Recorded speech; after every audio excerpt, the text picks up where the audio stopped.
Few people can say they've met Saddam Hussein, Tony Blair, Queen Elizabeth II, and Dennis Rodman. In fact, I suspect that's a party of just one. Today's guest has been a national political figure for more than 35 years. For much of that time, he was a Labour man, a Labour MP. But over recent decades, he's been at war with Labour. That started with the war in Iraq 20 years ago. Indeed, he's run and won against Labour Party candidates repeatedly, most recently in the Rochdale by-election earlier this year. I'm talking, of course, about George Galloway, MP and leader of the Workers' Party of Great Britain, who are planning to stand hundreds of candidates at the next general election. Now, some things you will hear in this interview you will probably find offensive. I certainly found them offensive, particularly Mr. Galloway's views on abortion and on LGBT people. I found them shocking. Frankly, I found them dangerous, which is all the more reason to broadcast them. And that's because Mr. Galloway is, once again, a national political figure, and it's important that his views on a range of topics are known. He's not a fringe figure, he's a member of Parliament, and the party he leads is quickly gaining a national profile. In fact, I disagree with much of what Mr. Galloway said on various social issues to such an extent that were I living in Rochdale, those comments would stop me from voting for him. Something I certainly would have considered given his vocal support for Palestine over the past months and indeed over many decades. And here's the thing, I suspect many of you watching and listening are in a similar position. So, like I say, that's all the more reason for his views to be disclosed, not just where we agree, but also where we strongly disagree. So here is this week's Downstream interview with the MP for Rochdale, George Galloway. George Galloway, welcome to Downstream. Thank you. When did you know that you were going to be the next MP for Rochdale? Quite early, actually, and even before the Labour candidate imploded, if we can put it that way, we were very clear we were going to sweep those areas most aroused by the slaughter in Gaza. That sounds like I'm saying Muslims, but in fact I mean Muslims and young people, because, as you know, most of the demonstrations in the Greater Manchester area are overwhelmingly not Muslim. They're overwhelmingly young people. So we knew that this by-election had occurred at a moment in time that was, in a way, tailor-made for someone with my record on Palestine over 50 years. So quite early, and we got on, shall I say it? Perhaps I oughtn't, but we got on a very good price in the bookies and made a lot of money. Well, that's good to hear. The scale of your victory as well wasn't small. I mean, you got more votes than everyone else put together, all the big parties put together, yeah. Yeah, which was because there was an independent who came second, wasn't there? No, it's the first time ever in British political history that's happened, that none of the top two parties, neither of the top two parties has come first or second. It's never happened before. And I also knew that. And I told the BBC that at 6 o'clock on polling day, who were saying that the rancid Simon Danczuk of Reform was a close second. I said he won't even be fifth, and he was sixth. I told them that David Tully would come second, a worthy local independent candidate, which shows the scale of the rejection of mainstream politics in that by-election, which I happen to think is a harbinger of things to come. So you think it's representative, it's not atypical? I think it's representative if a credible alternative emerges. I mean, if you just put up Tom, Dick, or Harry with no background, no record, no reputation, you might struggle.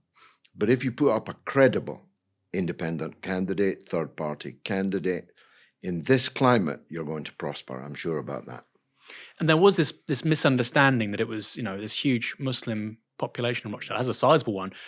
But if I'm not mistaken, Batley and Spen had a larger one, didn't it? Considerably larger. It was 21% Muslim population, but that's not the same, as you know, as voters. The voting population of that is considerably smaller. So as you will have seen in the local elections, we have support in all the wards, or almost all the wards. There are one or two where we're very thin on the ground, but in almost all the wards, we have a very sizable vote. So you think you'll be re-elected in a general election? I do. I mean, partly it depends when. I mean, if it was 3 years from now, that might be difficult. Labour doesn't yet have a candidate. The candidate that's in the offing, reportedly, definitely won't cut the mustard. So yeah, we're quite confident. When you ran Dundee, you ran Dundee Council in the early 1980s, is that right? Well, people said I ran it because I was the full-time Labour organiser. Yeah. But I wasn't a councillor. It's a misnomer. You were a kingmaker. Yeah, I mean, in local politics. in those days, for a brief moment, the party held, if you like, the whip hand over elected members, and so could issue instructions, basically, like refuse to sell council houses. One of the spectacular examples. The councillors wanted to succumb to the legal pressures of being forced by Thatcher to sell our council housing stock, but the party voted that they must not, and those who voted to do so then got deselected. So the party was very strong, and I was at the centre of the party. Yeah. This is in Dundee, in the early 80s. Yeah. You twinned with a city in Palestine, or a town in Palestine? Nablus. Nablus. Yeah. Exactly 44 years ago. So in 1980? Yes, the mayor of Nablus, who had no legs, those having been blown off in a Zionist terror attack, which blew up 3 or 4 mayors on the same day in the West Bank, came on his artificial legs to Dundee to present us with the Palestinian flag, which I'm very proud to say, and somewhat to my surprise, still flies in the town hall after 44 years and quite a bit of trouble. So you've got a lot of experience, it's fair to say, of this political issue, not just observing it, but you've been a central player in terms of the UK aspect of things for, like you say, the best part of half a century. Where do events since October the 7th sit in context? I mean, you just talked about a mayor who came with no legs. Is this the worst it's ever been? Are there parallels? There are parallels, but it is the worst that it's ever been. There have been other dreadful occasions. I was in Beirut when Israel invaded in 1982, an invasion which culminated in the great massacres of Sabra and Shatila, which for a generation of people are two names to conjure with. 4,500 refugees, women and children, because the men agreed to leave and sailed out of the bay with Arafat to Tunis. And no sooner were the ships out of the bay and they fell upon the families like wolves. And that was a very, very bloody period. And there have been others, 2008, 2014, very bloody periods. But this is by far the worst. I mean, here we have a situation where 80% of the territory has been destroyed or damaged, 90% of the people are displaced, and 120,000 or so are either dead or wounded in a place with no hospitals, no working hospitals. So this would definitely be the worst chapter of the entire Palestinian catastrophe, yeah. When you saw the 3 British aid workers who were killed by the IDF, 3 ex-service personnel, what did you think about the response by the UK government? Were you surprised? Because personally speaking, when I heard it was 3 ex-military people, I thought, wow, I mean, this really means that the Conservatives and David Cameron are going to have to do something. But then, of course, nothing happened. I mean, you've seen so much of this. Was that a surprise to you or not? It was, although I'm an optimist by heart, and I hoped that it would lead to a change in Western government attitudes. I genuinely hoped it. I'm not one of these cynics who's so hardened by calamity that my mind and my heart have turned to steel. I thought that by internationalizing the slaughter in this way, that Israel would have taken a step too far. But as your question rightly implies, no sooner had the blood dried, and then the story died. You'd be hard pushed. I haven't Googled it, but you'd be hard pushed to find anyone still talking about it, even 3 days later, 4 days later. Whereas in newsworthy terms, you would have said, this is a big story, it's going to run and run, film of the funerals and all of that. But I personally didn't see any film of the funerals. Don't even know where the men are buried. The fact that they were ex-servicemen, of course, is very interesting from a number of standpoints. But they were there to do good seems unarguable. And they were slaughtered, and nobody did anything about it, especially not their own country. Yeah, I have to say that I genuinely thought there would at least be a gesture, some kind of symbolism, because you had these 7 people killed, I believe. One was Palestinian, 1 Polish, 3 Brits, 1 US, Canadian national, 1 Brazilian, 1 Australian. Irish. Yeah, it was Irish. The League of Nations. And the only country who announced any kind of investigation into it, I believe, was Poland. Yeah. And that to me was just so strange. And you make such a good point about the funerals. I had not thought about that, George. But you're absolutely right. It's just died a death as a story. Why do you think that is? If this was any other country doing that to 3 UK nationals, we'd hear a lot more about it. I think it's testimony to the sheer strength of the Israel lobby in Western countries and the interlocked interests that Israel and the Western countries share. Although there's only 5 eyes, Israel is undoubtedly the unseen 6th eye.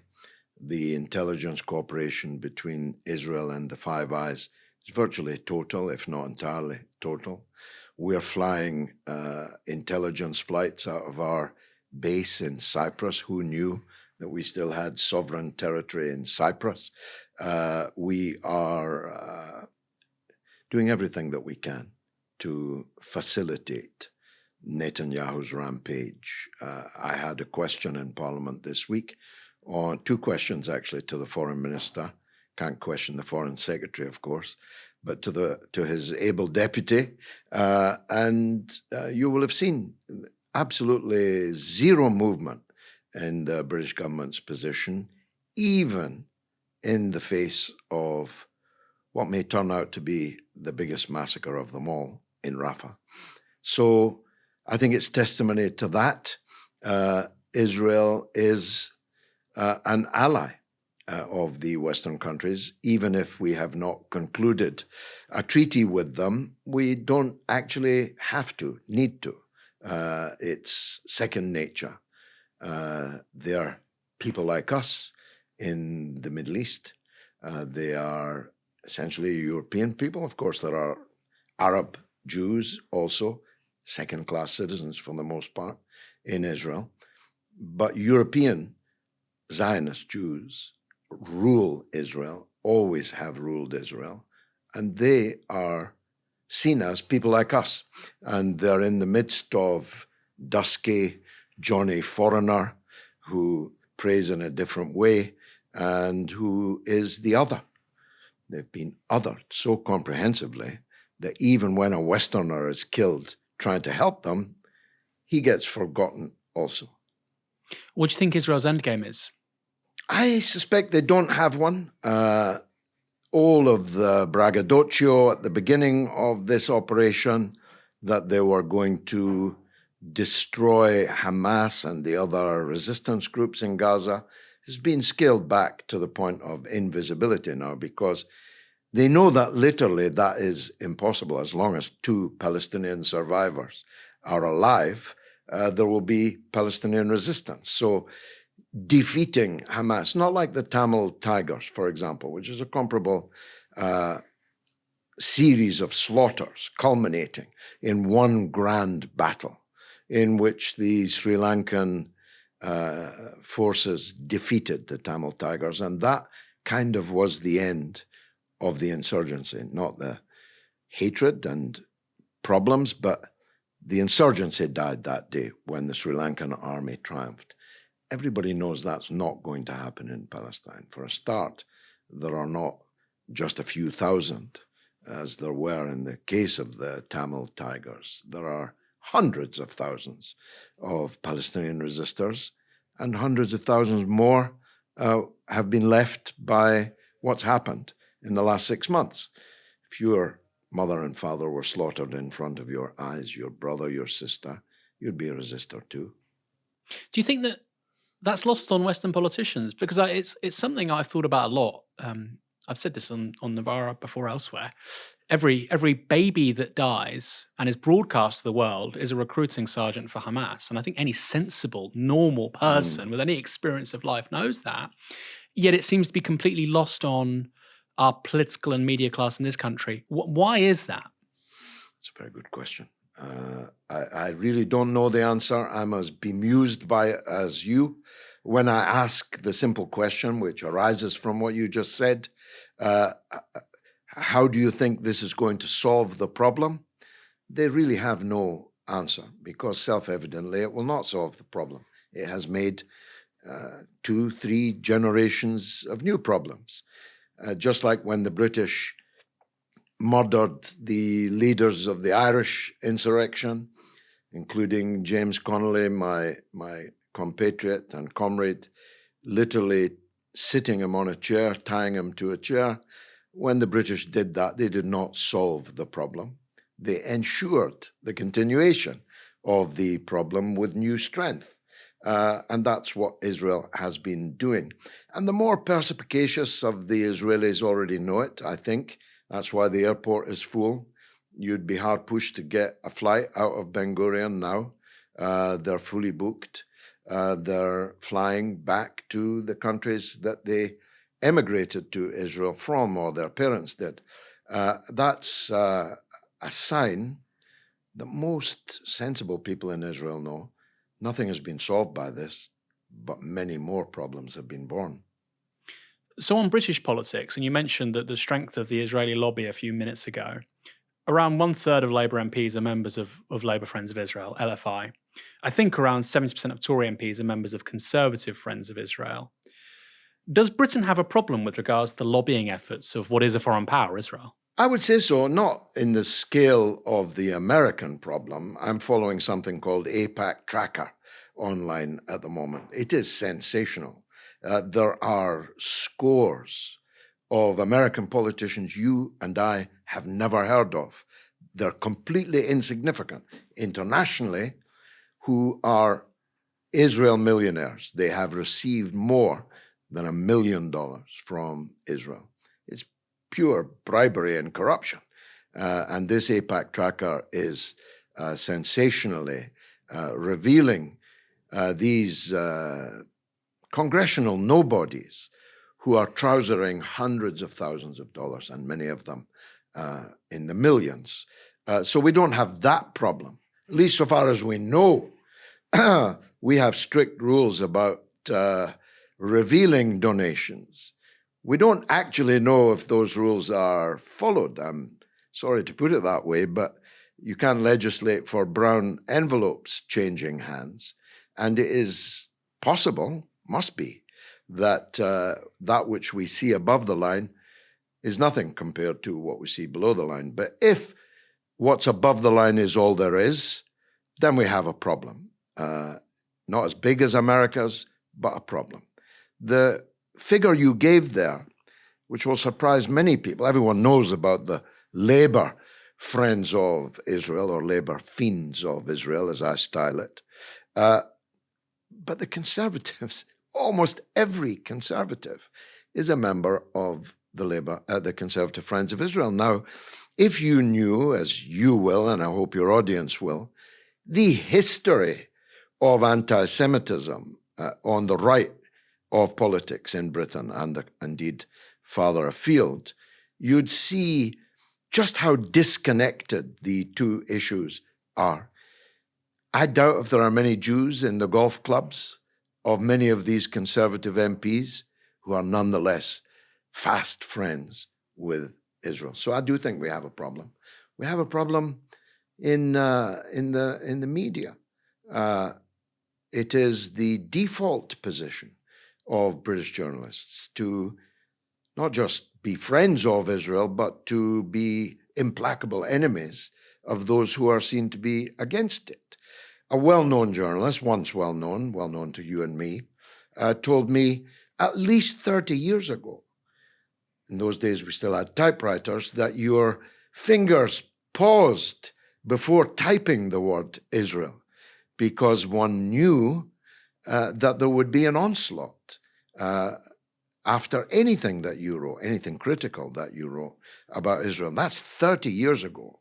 So we see it. We see the fruits of all this in the current situation where millions of British people abhor what's happening in Gaza, but there's an ironclad consensus across the front benches and into virtually every sector of the media.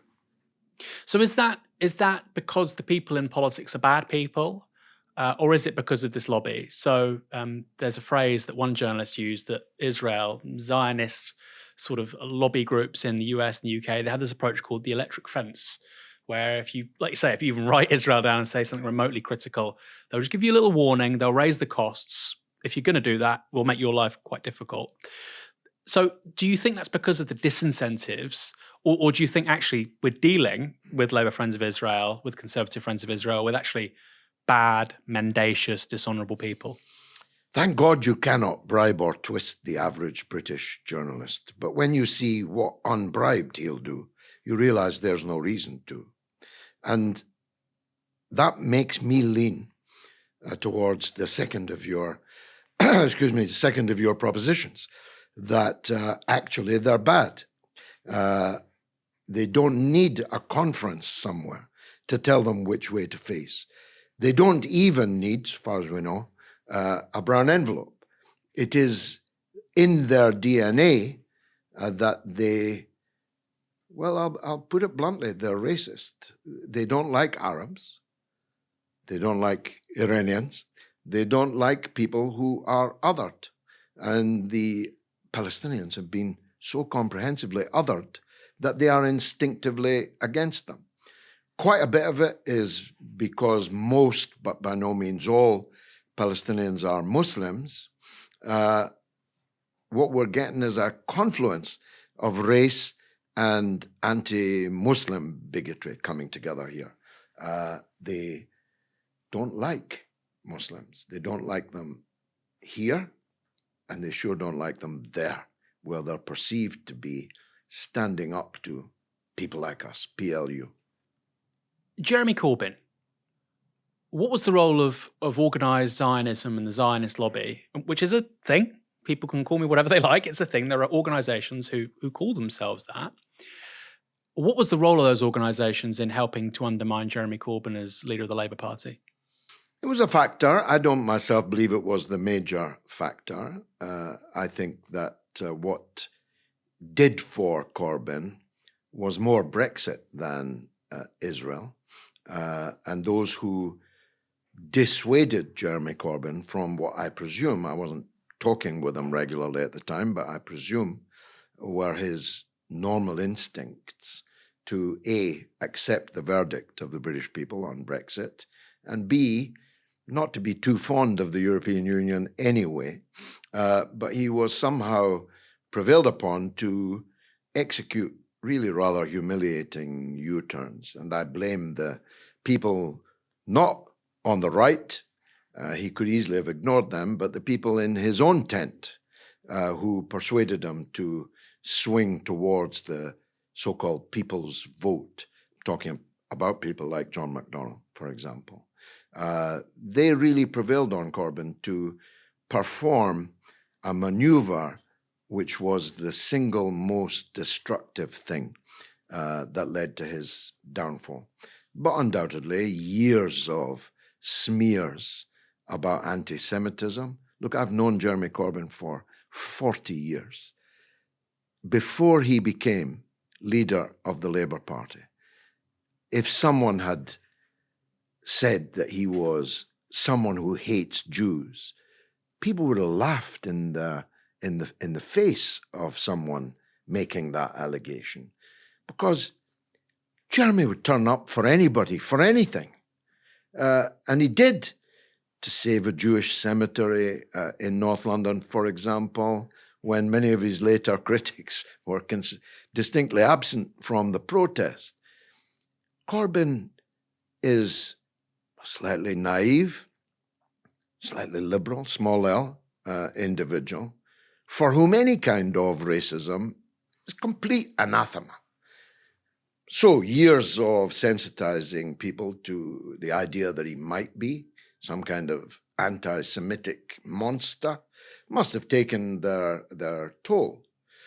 And thirdly, he won't like this bit, thirdly, there was something of the whiff of the student squat about Jeremy and about the people who were oftentimes around him.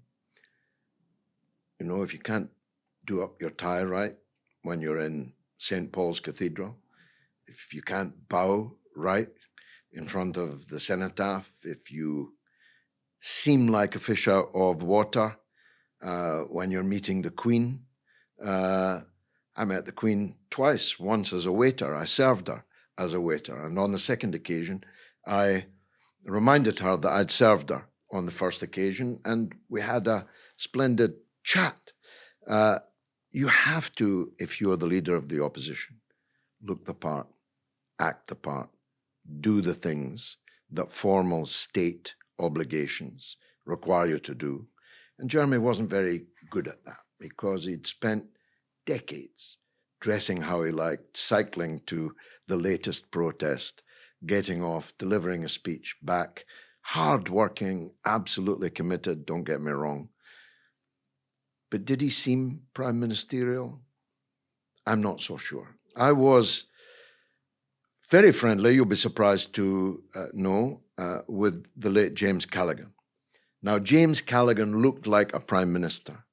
Even until the day he died, he looked like the man that might be the prime minister. And he acted like it. And that's a requirement for the job, I believe. And Jeremy Corbyn was no James Callaghan.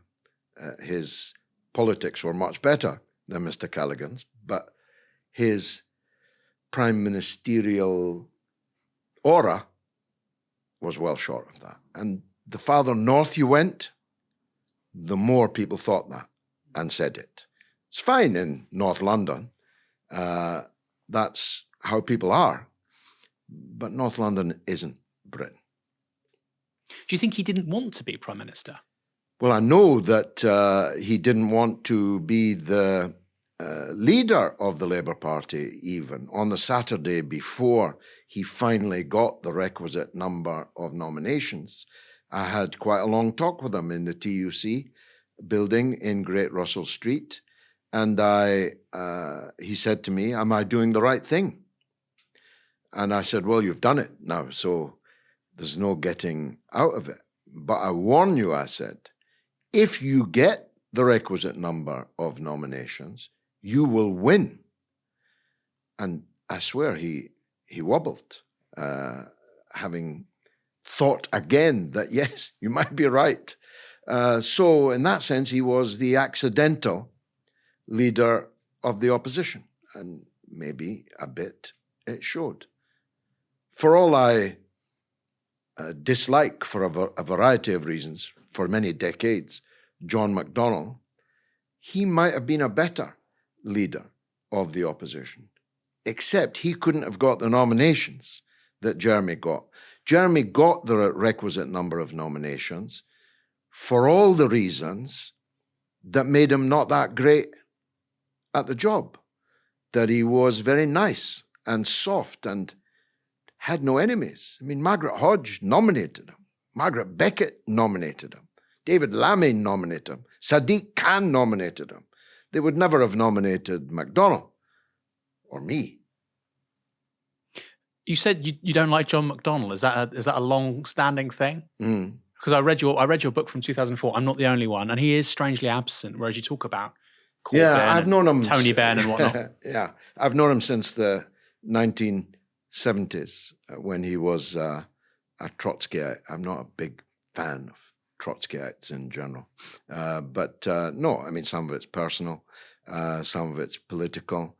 most of it is over Brexit and how that destroyed Corbyn's leadership, in my view. Are you still in touch with Jeremy Corbyn?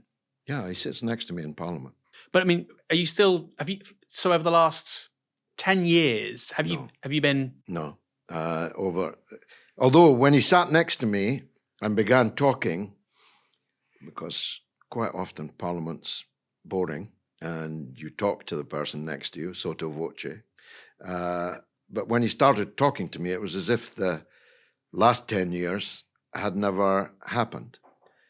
He certainly made no effort to say, I know I haven't been in touch with you for the last 10 years, but how have you been? I mean, I've had 3 children in the last 10 years. Didn't ask about them. But I was always in touch with people close to him.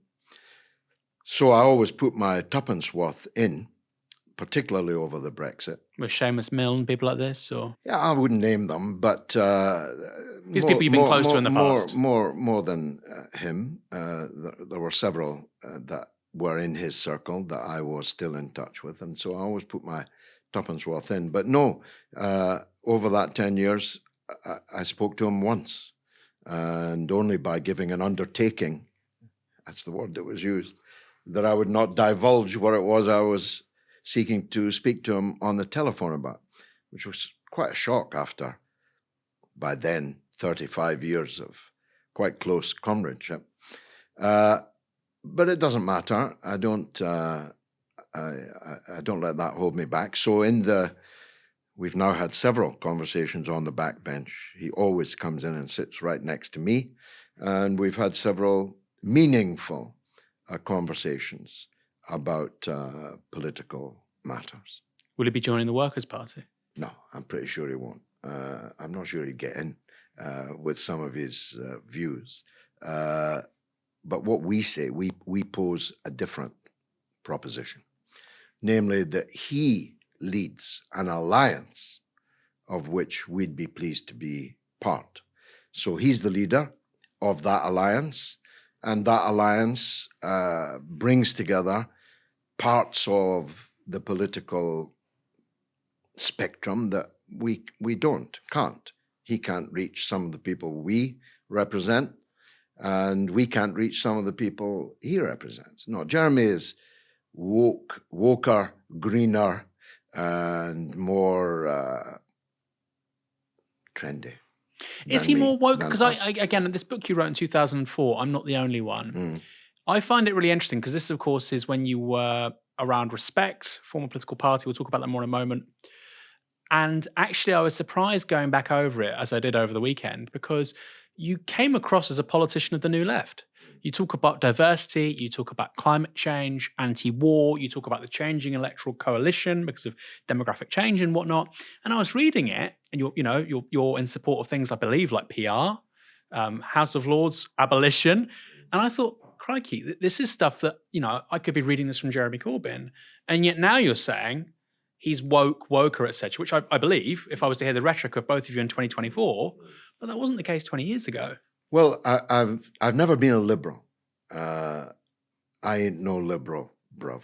I have always had far less liberal views on, you might call them social, moral, religious, whatever you want to call them. I have a more conservative mindset than most of the left then, as well as now, perhaps more now. The older you get, the more religious you get. Let me give you that warning in advance.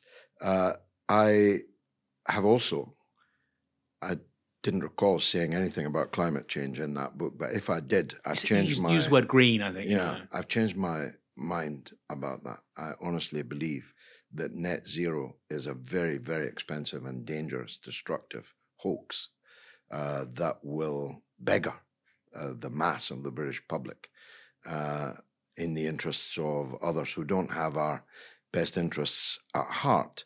No, I think Jeremy's a vegetarian. He's much more, although I voted for gay marriage and the rest, I'm not, I don't want my children to be brought up to believe that, men in frocks and all the transmania that's around. I don't want my children exposed to that. Whereas I get the impression Jeremy would probably be quite comfortable in one of these shows, and I wouldn't. So, no, I think that Jeremy wouldn't join the Workers' Party. Of course, if he did, the party would undoubtedly change because he'd bring a lot of people in with it. But much more likely, I hope, that he forms some kind of alliance of socialist organizations. There's a name for you. There was once a socialist alliance before Respect. It's not a bad thing. And different parties can, as it were, affiliate to it while retaining their own iconography, their own vocabulary, their own program. There'll be an agreement on a limited program for that alliance. I hope he'll do that. But from my talks with him on the backbench, I have to tell you, he doesn't seem to be ready to do that. He doesn't seem to be ready to decisively break with the Labour Party. I get the impression he thinks there might even at this hour be the possibility that he is the Labour candidate in Islington. He still thinks that. He didn't say that, but my impression was he doesn't rule that out. And if it happened, he would accept it. In other words, he'd accept Keir Starmer's whip. But if he isn't the Labour candidate, he wants to seem to be as much the Labour candidate as it's possible to be. That precludes forming a national organisation, resigning from the party, endorsing other people, even people close to him like Andrew Feinstein, who's at the moment, at least, going to stand against Starmer. He won't even endorse him because that would be a trigger for expulsion from the Labour Party. For some reason, he doesn't seem ready to make that step. You mentioned a moment ago about what children are taught in schools. I was going to raise this a little bit later, but now that you mentioned it, let's get onto it. There was a letter you sent out prior to the Rochdale by-election. Several paragraphs here. I think some of them many people would agree with. For instance, I fight for small business.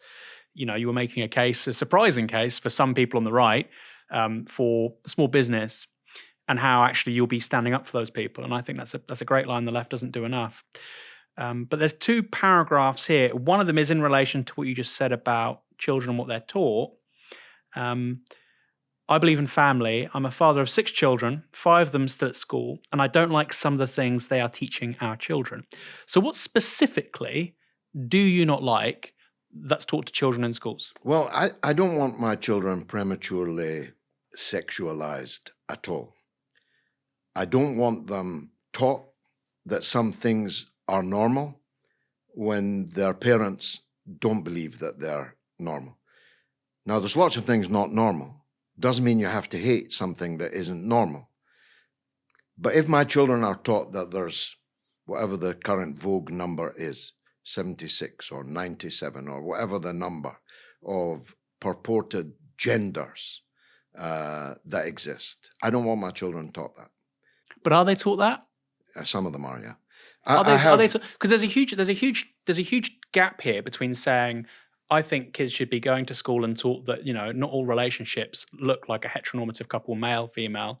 There's a huge gap between saying they should know that there's lots of LGBT people in the world is very diverse, that's what it looks like, and you're saying 96 genders. There's a big gap in between, isn't there? Well, no, 3 of my children go to school, a Catholic school in Scotland, so they have some protections for the moment, although the SNP government's threatening to remove some of those protections.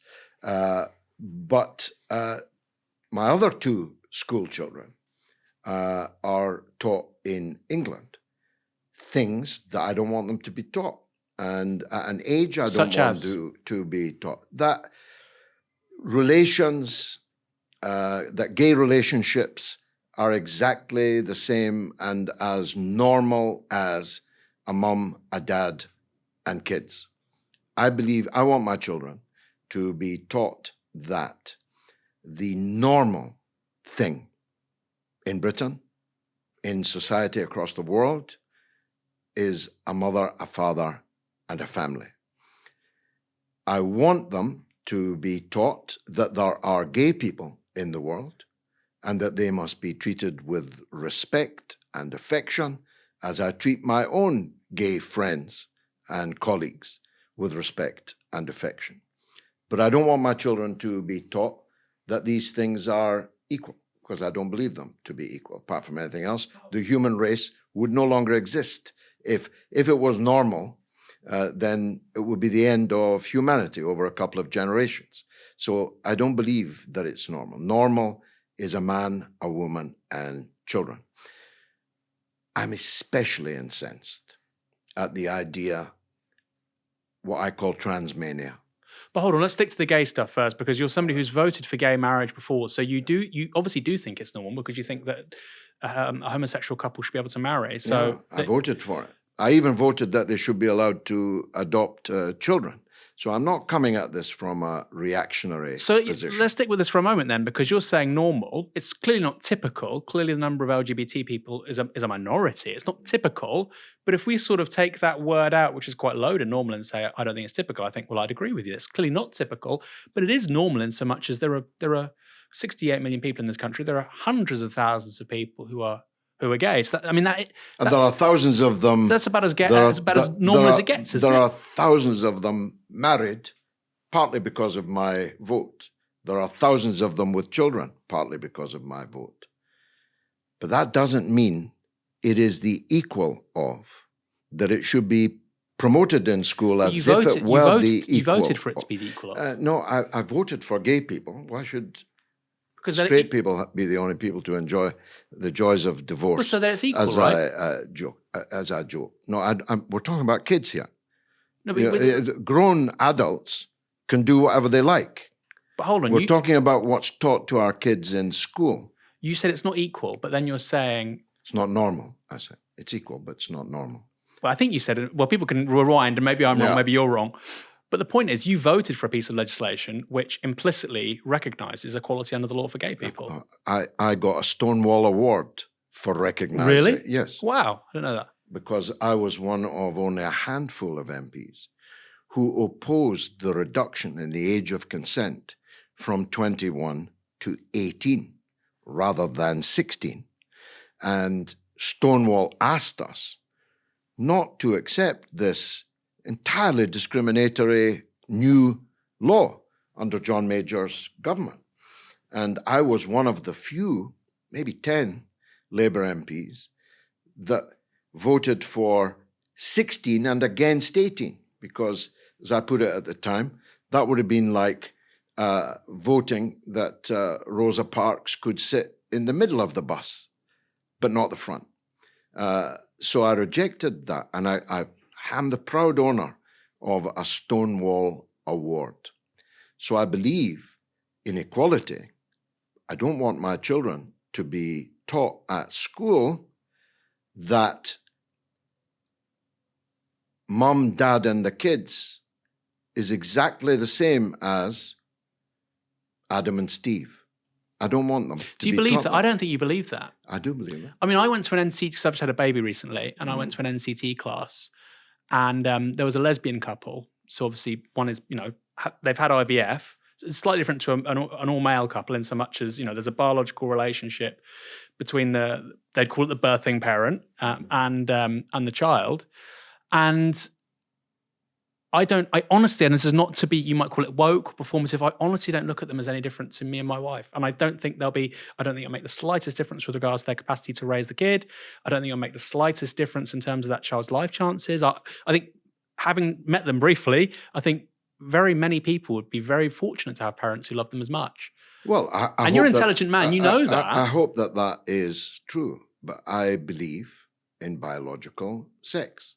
I believe that men and women, yin and yang, are the norm, and it should be taught as the norm, with the heavy caveat that where someone is not the norm, that they have to be treated with respect and affection.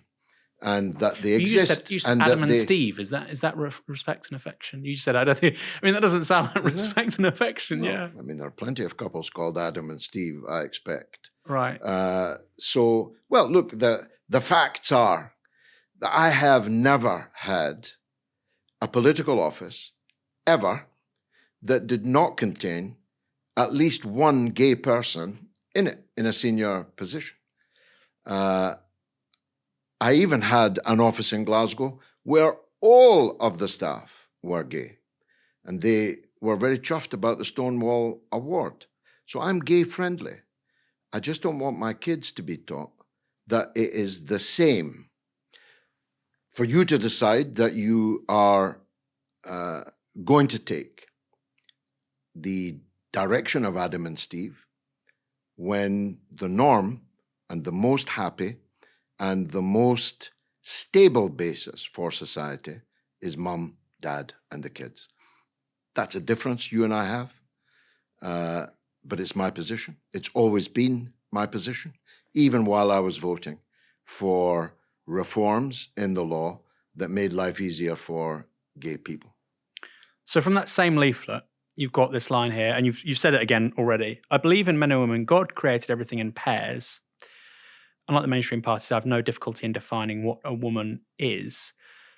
I mean, I sometimes wonder, where does George Galloway's opinions sort of end, and where does the rhetoric begin?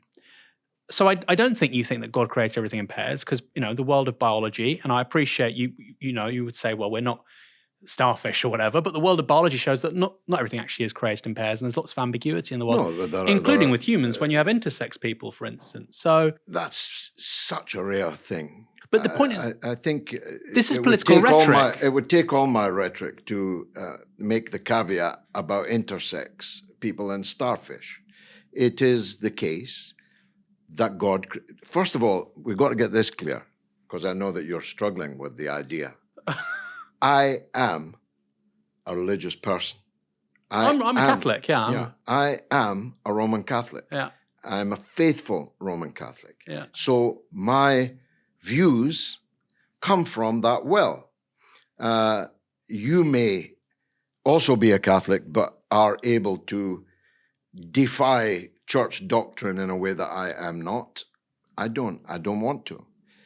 I believe these things. What I wrote there, but you've already defied church doctrine already. I mean, if you voted for gay marriage when the book of Deuteronomy calls that an abomination, when a man lies with a man, you've already Jesus didn't write the book of Deuteronomy. You've already crossed that line, I'm afraid, George. Jesus didn't write the book of Deuteronomy, or any other book for that matter, in the Bible.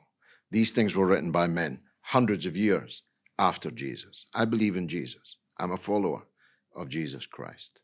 And I follow, as best I'm able, as a sinner, as we all are, and as Catholics are perhaps uniquely able to be forgiven for our sins, I am a religious believer. So my rhetoric will reflect that religious belief. And my religious belief is that the vast majority of biology, there are occasions, the Komodo dragon is one of them. If you believe London Zoo, the Komodo dragon can impregnate itself. That exists. But for the vast majority of God's creation, it's in pairs. And it's in breeding pairs. But you didn't write that. You said in... Well, of course, that would so be if there are exceptions... That would be very long-winded rhetoric. No, it's an election letter. But if there are exceptions, then that creates the space where we say, actually, there are people who aren't necessarily the gender they were born into. If you're saying that there is ambiguity and exceptions. Well, if someone is in a gender that they were born into, which is the wrong gender, then they have my sympathy, my respect, and my affection.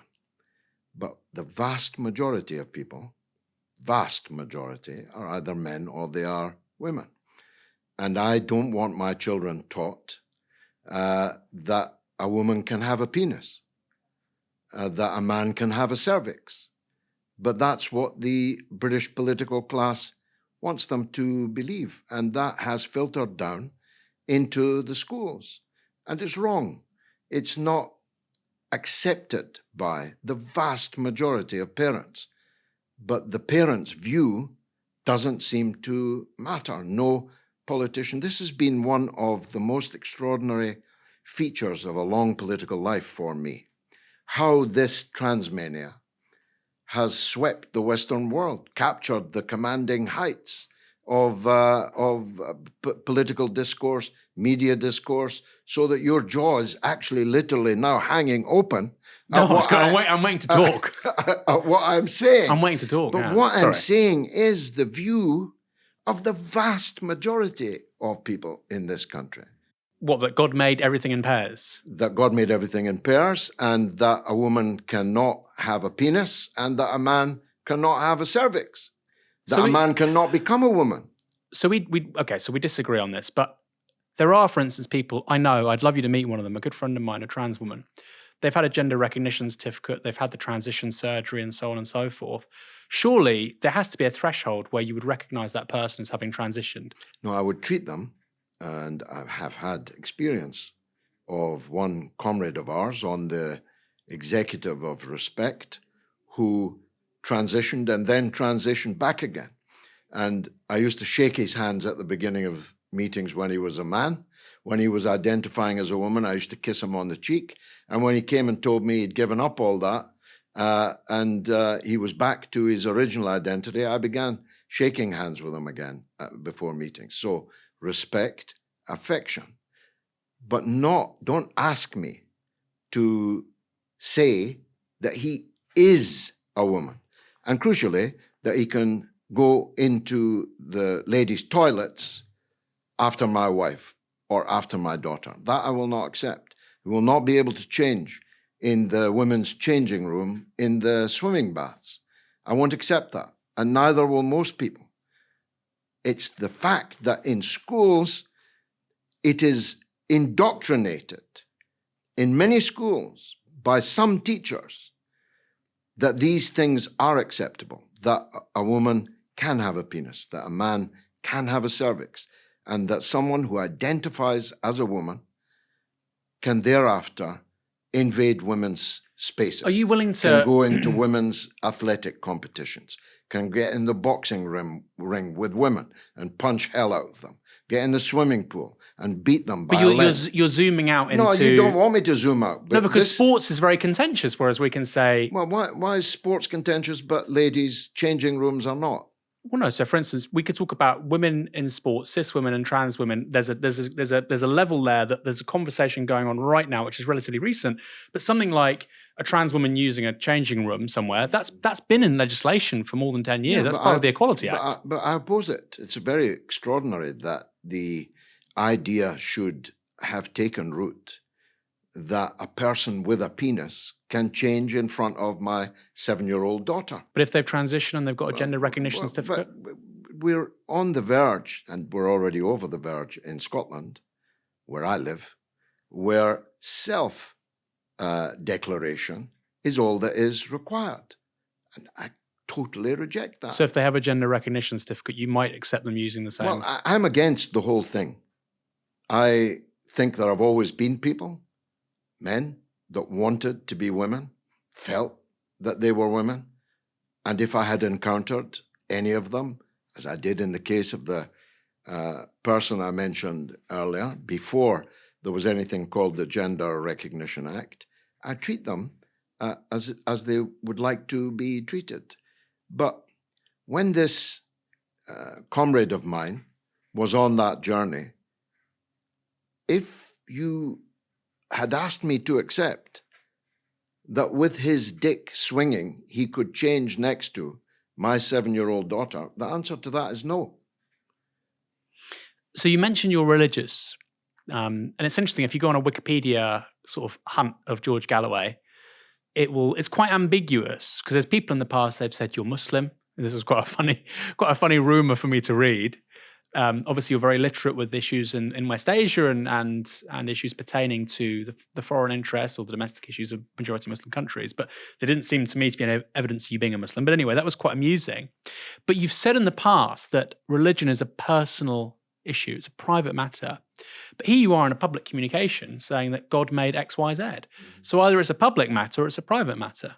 No, one's individual religious beliefs are a private matter, but one's role as a public representative, as a would-be member of Parliament, cannot be separated from, I mean, if there had been a vote this week, as there almost was, on euthanasia, I would have voted against it for religious reasons, because of my religious beliefs.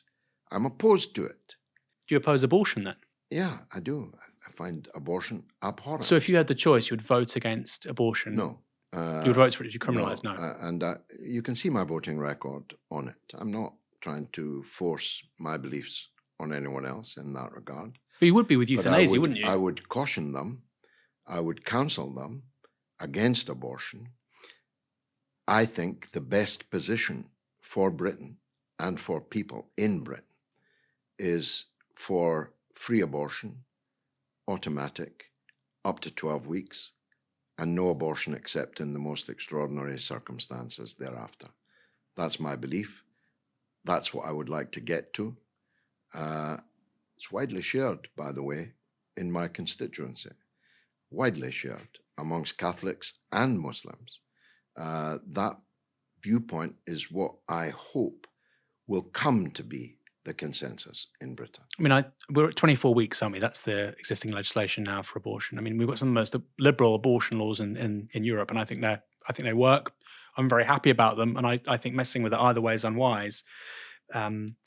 What you said a moment ago in regards to Faith, your constituency, one of the criticisms of that leaflet I was just reading from was that you were basically sending different messages to different parts of your coalition. So what was the other?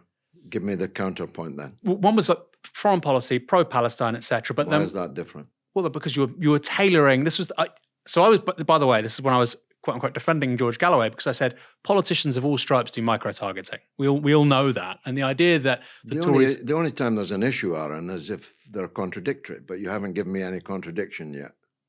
So if I was micro-targeting one group of people with points of view that I was contradicting in another piece of micro-targeting, then you could call me a hypocrite. But I'm not, and I didn't. You were tailoring your message to different. Yeah, of course. I mean, if I'm standing outside the Catholic Church in Kingsway in Rochdale, telling them that I support their point of view on abortion and on euthanasia, as I did last weekend, how is that in any way? I've had this view and publicly expressed it all of my political life. I gave a speech in Parliament against euthanasia 30 years ago. My views haven't changed.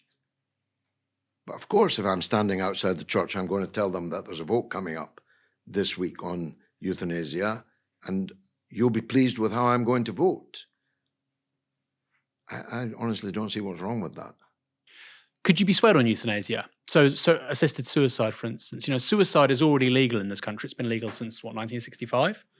So, I mean, it's not a huge intellectual leap to say assisted suicide under certain conditions. Well, it is, because it could lead to murder, and has led to murder. Either murder most foul, or a gradation of murder, where I tell my old mother, who's 90, by the way, that... What's her name? Sheila Riley. Sheila, long may Sheila stay with us. She's 90 next week. I could tell her, it's maybe about time you shuffled off this mortal coil. Heaven awaits. You're wheezing. You're finding it difficult to walk around. Maybe I should put a pillow over your face and help you. But really, I'm doing it because I want our house. That's a real thing. Of course it is, yeah. People wish their parents would speed up their exit. And there's no euthanasia law that I've ever seen that would preclude that from happening. And I'll tell you what I believe. This is the ultimate capitalist idea, that when people are no longer profit centers, they're never going to turn a profit for anyone. They're always going to be a debit. They're going to be a cost to the taxpayer, to the state. Well, why not hurry them along? Why not persuade them that they're doing a public service? There are people who talk like this. You're doing a public service. You're bed blocking. Why don't you hurry it along? This is the pathway to hell. And I said when the Liverpool pathway first emerged, when for the first time in the 1990s, a hospital was allowed to stop giving water to a so-called vegetative patient and thus kill them of thirst, that this Liverpool pathway will be the pathway to hell. I believe that. But doesn't that happen already, for instance, with people who have cancer? They're administered with so much morphine, that's what kills them. So, for instance, my mother had lung cancer, and somebody I've spoken to, you look at the cause of death, I think it was multiple causes of death actually on the death certificate, and they explained, look, effectively what happens is the painkillers they know what's going to happen, it's going to tip that person over the edge. My father was killed by an excess of morphine against his will and well prematurely. So I recognize that can happen. But doctors cannot be, some things are, war is too important to be left to generals. Who lives and dies is too important to be left to doctors. You could have Dr. Shipman as your GP. We cannot allow these matters to be decided by doctors. The state, through Parliament, must determine our law on these matters. And the problem is, we currently aren't. They are being left to doctors, and they are being left to people who are hurried along, sometimes by relatives, in a way that is not properly investigated. And in certain countries, the Netherlands is the latest of them, it is now state policy to have these ghastly death machines that you climb into. Your partner takes you along, she kisses you, puts you into the machine, and you are injected and killed. This is pretty good for capitalism, you know. I mean, it saves the state a lot of money. But you've been around in politics. You're an older person yourself. I don't remember me saying that. You're in your late 60s. I mean, you must think about this. I've certainly thought about it. When I'm 85, let's say I have advanced dementia, which is the leading cause of death in this country now. Would I want my children to see me in that kind of state and remember me like that? And so maybe would I want to go 6 months before it gets to that situation? I mean, I have members of my wife's family who have Huntington's disease, which is like Parkinson's disease, which on its advanced stages is horrific.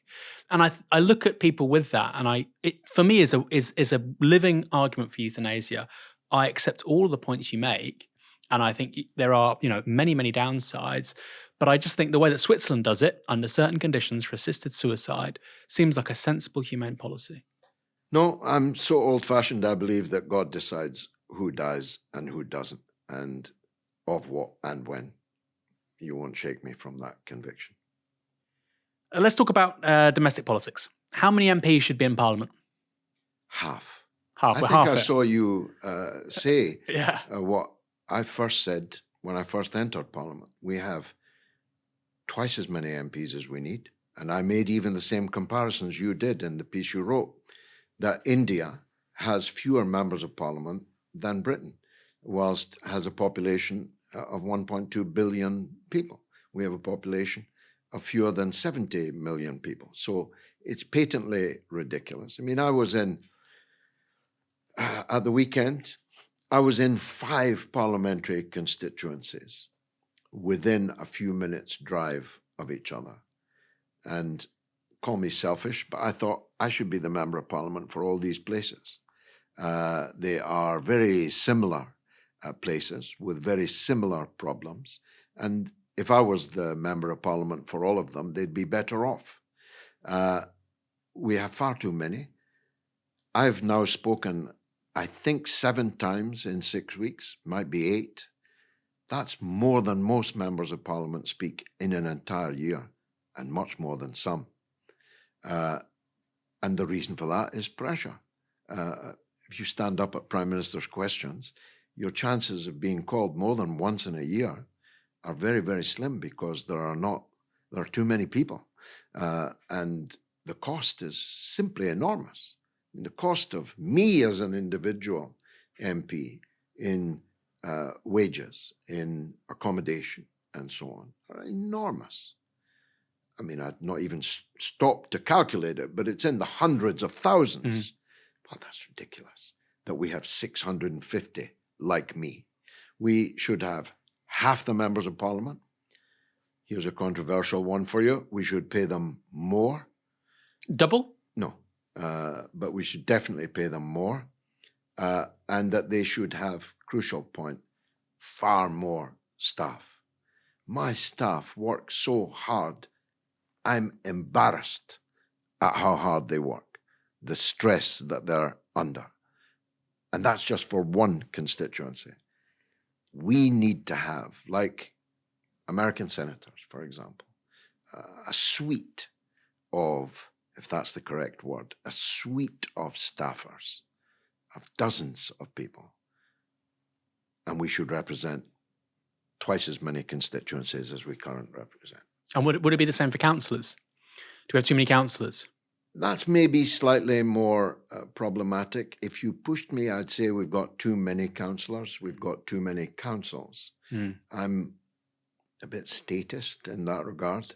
I think a lot of councillors and council services don't actually need to be run in the way that they are and by the people that they are. And you'd scrap the House of Lords? Oh, totally. It's an absurdity. So what replaces it? Well, once upon a time, I believed that there was no need for a replacement. I think I've changed my mind about that. On the Rwanda bill, for example, there were a lot of very good reconsiderations coming back from the Lords, with all its imperfections, to the House of Commons.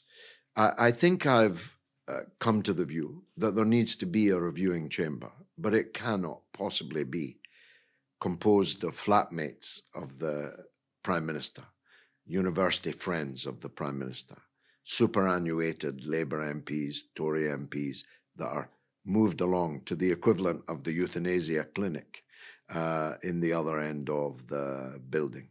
It was quite funny because there was a three-line whip, obviously, by Labour over the Rwanda bill.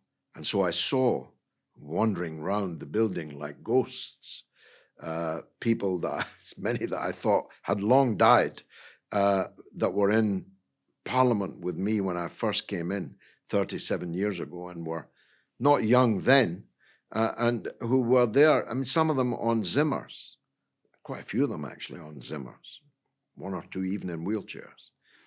That's not the kind of second chamber we need. We need a smaller, specialized, elected, revising chamber. So how would it be specialised and elected? Because it's meant to be specialised now, of course it's not, but that's the argument that's made against electing it, isn't it? That you get people with experience. It can't be not specialised because then it becomes a rival chamber to the elected, directly elected main chamber of the Parliament. I'm not sure how it could be done. It could perhaps be done by the parliaments of Scotland and Wales, the assemblies and the local authorities, and they could be tasked with seeking specialized people. I'm thinking specialists in the kind of domestic areas that we are short of in the House of Commons. We're very short, for example, of engineers in the House of Commons. Blue-collar trades, just generally, right? Very short, even of scientists. We've got lots of lawyers. I kind of think we don't need so many of those. We need more engineers, more blue-collar people, more people who make things and who know how things are made. That's the kind of second chamber I'd like to see. And you support proportional representation or no? All my life, always. See, this is the thing, you're saying you're this, and it goes back to my point I made a little bit earlier about how in 2004 you seemed like maybe a new left politician because you support PR, You are, and also, by the way, some of the things you're saying about changing the House of Commons or whatever, I mean, Farage would get on board with that. There's a very broad coalition of people that want PR, for instance. It's crazy. I speak increasingly to people on the radical right. I speak to people on the radical left. They all want PR. The people that don't want PR anymore, I reckon, are the centrists and the people that historically voted Lib Dem, which is a bit of an irony. Well, I spoke personally to both Tony Blair and Gordon Brown after the Labour landslide in 1997 and put the case as strongly as I possibly could that this is the exact moment to legislate for proportional representation. And it will have the added benefit that the Tories will never come back, because the Tories will never get 50% of the vote in Britain. But what will occur if you introduce proportional representation is that you will probably still win the great majority of seats, and you'll negotiate a programme with other parties that will be good for Britain and will give us stable governance with the danger of a Thatcher banished forever. I really spent a lot of time arguing that with Blair. I didn't get anywhere with him. So I went to Brown and did the same with him. It was exactly that moment when we, as I then was part of the we should have legislated for that. Now, we're like the losers trying to get a change in the rules of the game. We should have done it when we were winners. You mentioned Tony Blair. Did he ever want to invade Zimbabwe? Yeah, he told me so. He told me so. When I'll tell you exactly where it was, outside the gentleman's lavatory in the library corridor, just a couple of weeks before the invasion, when I had my last attempt to buttonhole him. And he said to me, I used to be able to mimic it, he said to me, if I could, I would invade Zimbabwe, Burma, that's before he went to work for the Burmese junta, Iran, there may have been another, so long ago now, but those three I can testify. He said if he could, he would invade in that final conversation I had with him before the war. The war with Iraq, Yeah. or war in Iraq, rather. Everything I told him in that conversation, by the way, came to pass. Literally everything. I told him there's no Al-Qaeda in Iraq, but if you and Bush invade it, there will be 100,000 Al-Qaeda in Iraq. I only underestimate it.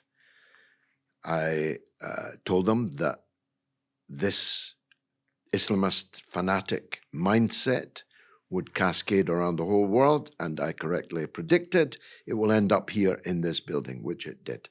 I pause at the monument to PC Keith Palmer every morning as I go in. He was a friend of mine who was murdered by an Al-Qaeda-inspired knife man on the carriage gates. But for him, they would have been inside the building. And I said to Blair, they'll be in here, they'll be looking for you and me in this very building. And that very well could have happened, nearly happened. And I said that the Iraqis will resist you with their teeth if necessary. They will fight you until they've driven you out of their country, because they're not any different to you and me. If somebody invaded and occupied our country, we'd fight them. Any one of us who had the ability to fight them would fight them. All of these things happened. And yet I still see him and the people who supported him in the mass media as if none of that ever happened, as if that gigantic blunder had never happened. When, in fact, we're still paying the price, a very dramatic price, for that blunder. Some call it a crime. I'm one of them. But whether it's a crime, it's definitely a blunder. Everyone accepts that now. And how did he respond at the time? So you've made all these grand predictions to him, which he probably wasn't expecting it to be so accurate. I mean, otherwise he obviously wouldn't have done it. But no. What was his? Did he indulge you, or did he laugh at you? What was the? No. Look, you're going to make me confess something I never wanted to confess. Tony Blair's quite a nice person in personal interactions. So he was never rude or mean or dismissive of me. He slightly caricatured with the hands and all the rest of it. But he was with Campbell. It was Campbell that dragged him away from the conversation because it was getting into water that was deeper than Campbell wanted him to get into, especially when he started adumbrating the countries he'd like to invade.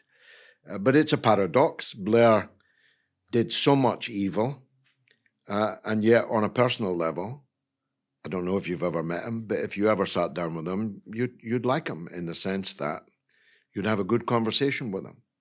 Unlike Gordon, who would just grump and groan, Blair would engage in intellectual argument, and he did there and then in the corridor until Campbell pulled him away. Do you think he'll stand trial at The Hague one day? I don't think so. I think you've got to be black or Serbian to stand trial at The Hague. I don't think so.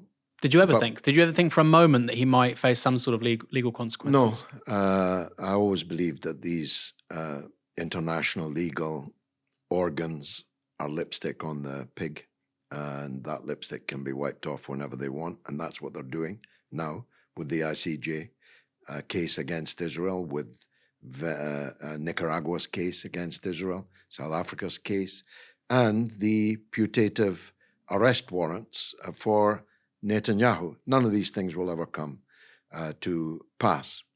But because I'm a religious believer, I believe he will face a much bigger trial than he's going to get at The Hague on the Judgment Day. So we've spoken about Blair there.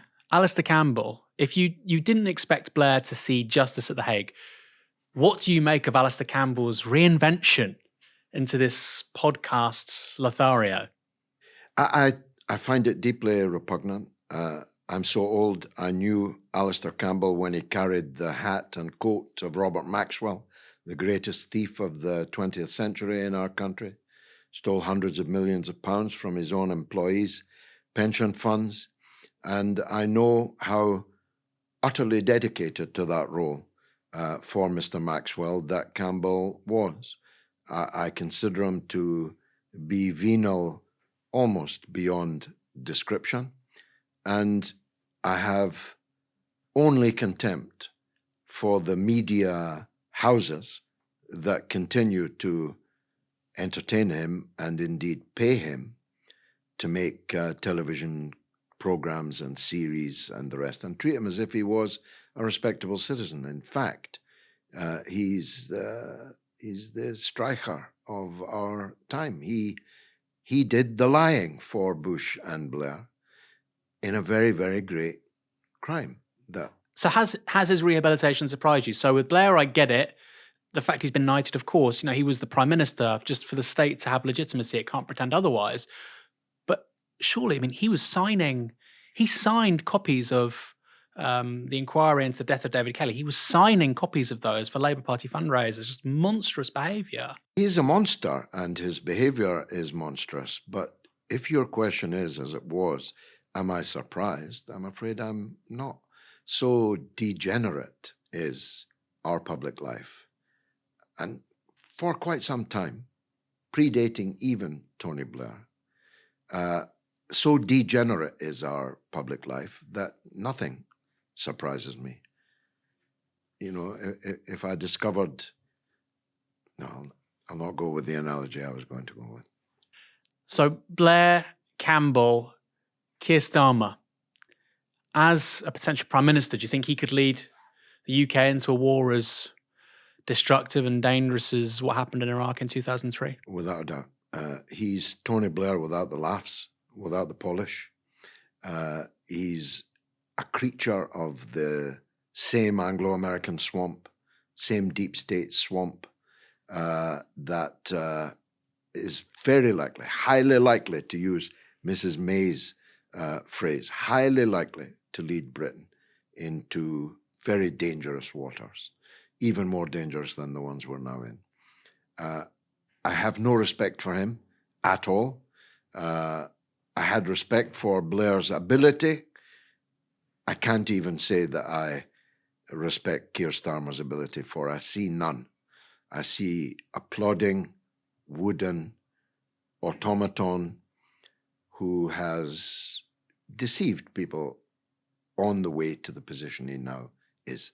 And we wouldn't even remotely be describing him as prime ministerial if it were not for the total catastrophe of this Tory cabinet. Anybody could beat this Tory party. Do you think he's going to get the largest majority in post-war history? I really don't. You don't? I really don't. I'm sure he's going to be the leader of the biggest party, so I'm sure he's going to be the prime minister. I look forward to it. My party, will seek to be a real opposition to him. I think he'll give us daily lots of things to oppose, and he will not have the wit or the dexterity to avoid. Blair was witty and dexterous. Starmer is neither. And so if I'm the leader, the real leader of the opposition, I look forward to profiting mightily from the things that he will do and refuse to do. Unfortunately, the people of Britain and maybe other countries will suffer while he's there.